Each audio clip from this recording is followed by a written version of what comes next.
अब जब बात नीतीश कुमार और तेजस्वी जी के बीच का है तो फिर उस समय मांझी जी क्यों परेशान हो रहे हैं? और वो तो साथ थे, तब तो उनको सलाह भी देते। लेकिन ये सलाह, ये सोच उनकी तो जब अमित शाह से टाइम मिल गया है तब उनको समझ में आ रही है। ये बात महागठबंधन में थे तब तो तेजस्वी जी को नहीं समझाते थे। इसी से आप इसका महत्व तो समझ सकते हैं। क्या लाभ मिल जाएगा या किसी को क्या लाभ मिलेगा, ये तो कोई बता दे। और जब अगर किसी को लाभ नहीं मिलना है तो अकारण ये तनाव और विवाद पैदा करने का क्या औचित्य है? ये देश की जनता देख रही है, समझ रही है। क्योंकि अगर इनकी नीयत साफ होती तो सबसे पहले बड़े पैमाने पर हर धर्म या हर तरह की परंपरा निभाने वालों से बैठ के विमर्श करते, रायशुमारी करते, एक मत बनाने की कोशिश करते। अगर सभी एक चीज पर सहमत हो जाते तो फिर किसी को एतराज नहीं होता। लेकिन आज जब जान रहे हैं जो सब लोगों को सभी बात, एक तरह की बात मंजूर नहीं होती है, तब जानबूझ करके ये उचित नहीं है। और भाजपा जिस साजिश के तहत इस बात को करने का प्रयास कर रही है, ये दाव इस बार भी इनका उल्टा पड़ेगा। पर तो किसी भी संवेदनशील व्यक्ति की आपत्ति होगी। और हम लोगों ने बराबर कहा है कि इस केंद्र सरकार की नीति है कि जितनी स्थापित चीजें हैं, जितने स्थापित संस्थाएं, जितने स्थापित मान्यताएं, जितने स्थापित संविधान सम्मत प्रक्रियाएं, ये सरकार उस सब को ध्वस्त कर देना चाहती है। सारी संस्थाओं का नाम बदल देना चाहती है। अब पार्लियामेंट, संसद भवन जैसा जो ऐतिहासिक और भव्य इमारत थी, उसको एक तरह से खाली करके इन्होंने उसको खंडहर बनाने के लिए छोड़ दिया है। और वो तो एक तरह से भारतीयता या भारतीय इतिहास का प्रतीक थी। उसको छोड़ देने से आखिर ये क्या संदेश जाता है? इसका संदेश या अर्थ या इसके पीछे षड्यंत्र यही है कि सारी पुरानी चीजों को ध्वस्त कर दे, जिससे कि लगे कि ये सार सब कुछ 2014 के बाद से ही शुरू हुआ है। मैंने इस देश का इतिहास 2014 के बाद से बना है। इस देश को दुनिया के लोगों ने, भारत को जाना ही है 2014 से, ये साजिश है।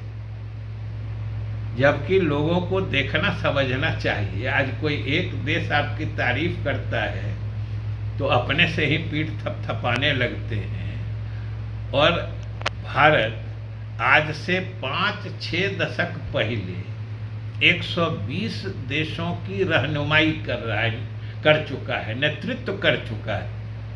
पूरे देश में गुटनिरपेक्ष आंदोलन, पूरे विश्व में गुटनिरपेक्ष आंदोलन की अगुवाई किया है भारत, जिसमें 120 देश शामिल थे। आज 2-3 देश की बात आ जाती है, अगर कहीं एक मत होने की बात आ जाए तो भारी प्रशंसा होती है। आज कोई खाना खिला देता है प्रधानमंत्री को कोई दूसरा राष्ट्राध्यक्ष, तो वो उपलब्धि बता दी जाती है। G20 की बैठक जो चक्रानुक्रम से होती है, रोटेशन से होती है, वो भारत का टर्न आया, भारत में हुआ, इसको बताया गया जैसे केंद्र सरकार की उपलब्धि है, भारत में हो रहा है G20 की बैठक। आज तक कितनी बैठकें उसकी हो चुकी है, लेकिन कोई नतीजा सामने नहीं आया है अभी तक। समान नागरिक संहिता या यूनिफॉर्म सिविल कोड की जो बात आजकल जानबूझ के फिर से एक बार उठाई गई है, हम लोगों का तो स्पष्ट मानना शुरू से रहा है कि इसको समर्थन देने की तो कोई बात ही नहीं है। लेकिन ये बात भी तो इस देश की जनता देख ही रही है कि जैसे जैसे चुनाव नज़दीक आ रहे हैं तो भारतीय जनता पार्टी के द्वारा सांप्रदायिक ध्रुवीकरण के लिए इस तरह के मुद्दों को बढ़ाया जा रहा है और कैसे एक बार फिर से लॉ कमीशन यानी विधि आयोग जो है उसके माध्यम से यूनिफॉर्म सिविल कोड का मुद्दा फिर से देश में गरमाया जा रहा है। लोगों के सुझाव मांगे जा रहे हैं, चाहे व्यक्तिगत तौर पर भी, संगठन के तौर पर भी, हर धर्म के लोगों से सुझाव मांगे जा रहे हैं। ये समझने की बात है कि 2016 में इसी मोदी सरकार के द्वारा विधि आयोग को यूनिफॉर्म सिविल कोड के बारे में लोगों की राय जानकर समीक्षा करके परामर्श देने का अनुरोध किया गया था या निर्देश दिया गया था और लॉ कमीशन ने सारे यूनिफॉर्म सिविल कोड से जुड़े सारे तथ्यों की समीक्षा करके सभी पक्षकारों की राय जान के उनसे राय शुमारी करके उसने बाजाबता विधिवत रिपोर्ट केंद्र सरकार को दे दी और उसमें लॉ कमीशन ने स्पष्ट कहा है कि जो रिपोर्ट 2018 में, आज से मात्र 4-5 साल पहले लॉ कमीशन ने केंद्र सरकार को स्पष्ट बता दिया है कि यूनिफॉर्म सिविल कोड के न आवश्यकता है इस देश में और न वो वांछनीय है, नाइदर नेसेसरी नॉर डिजायरेबल, यही लैंग्वेज है उसी विधि आयोग के द्वारा जिसके माध्यम से फिर से एक बार इस मुद्दे को गरमाने की कोशिश हो रही है।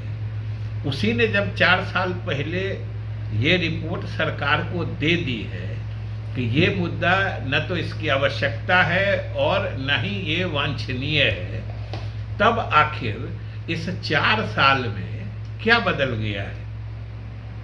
कौन सी सामाजिक संरचना बदल गई है या किस धर्म से? संविधान में यह बात निहित है। संविधान कहता है कि विभिन्न धर्म के लोगों को अपनी सामाजिक रीतियों और प्रथाओं के अनुसरण करने की आज़ादी हो।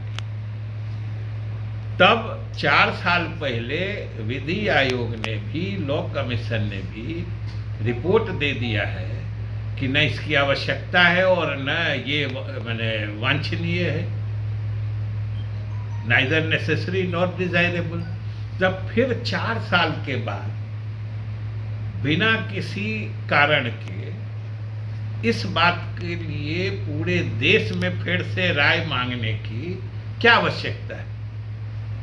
इसका तो मतलब सिर्फ राजनीतिक हो सकता है कि आज जब सभी मजहब के लोग अपने अपने सामाजिक परंपराओं, रीतियों का सहजता और सफलता से अनुसरण और मतलब उसके हिसाब से अपना काम चला रहे हैं, किसी को कोई शिकायत नहीं है, न किसी को कोई परेशानी है, तब जानबूझ के इस तरह के मामलों को उठाकर ये सांप्रदायिक विवाद और तनाव पैदा करने की कोशिश। मैंने अपने इस जर्नी में परफेक्शन आईएएस से आंसर राइटिंग के दौरान मदद ली थी और मेंस पर फोकस करना बहुत इम्पॉर्टेंट है बिकॉज मेंस का स्कोर ही आपको इस रैंक तक के आगे पहुंचा सकता है। इसके अलावा आई थिंक जो अभी अपकमिंग प्रीलिम्स है उस पर भी आपको काफ़ी फोकस करना चाहिए, बट अल्टीमेटली जो गेम चेंजर होगा वो आपके लिए वो आंसर राइटिंग फॉर मेंस ही होगा। तो आपके पास एक बहुत ही एक्सपर्ट गाइडेंस है परफेक्शन आईएएस के अंदर, आई थिंक एंड मेंस पर फोकस करना is very important. Physics bye IITian Rakesh Singh, IITG और नीट के लिए पटना में सबसे बेहतरीन संस्थान। यहाँ आपको बेहतरीन संसाधनों के बीच शानदार कोचिंग एक्सपीरियंस मिलेगा। 2021 में IITG में 27 और नीट में 32 बच्चों को सफलता मिली। 2022 में 27 बच्चे IITG और 43 बच्चे नीट में क्वालिफाई किया। 2023 में 32 बच्चों ने IITG में सफलता पाई। Kumar tower, boring road, Patna.